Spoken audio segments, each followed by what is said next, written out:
مملكة البحرين بشعبها يحتفلون اليوم 21 من إبريل بكل الحب بيوم كلنا خليفة، لبس ملابس بيضاء وحمراء وإحضار الكعك والبخور والزينة وتزيين المكان وكأنه يوم عيد بعد كل ما جرى في البحرين. فعالية كلنا خليفة، بصراحة احنا في يعني قمة السعادة على ان احنا قاعدين نعبر عن ولائنا ووفائنا للشيخ خليفة ولأميرنا.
لم يشهد وسط المنامة منذ بدء الأحداث الأخيرة التي تعيشها البحرين مثل هذا الحشد الهائل اخترق قلبها النابض وصولا إلى دوار اللؤلؤة معقل المحتجين الذين يدخل اعتصامهم أسبوعه الثالث.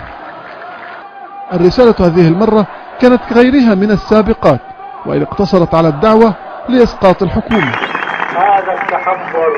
هذا التحضر هذه السلمية بإذن الله وليس ببعيد سنشهد سقوط هذه الحكومة.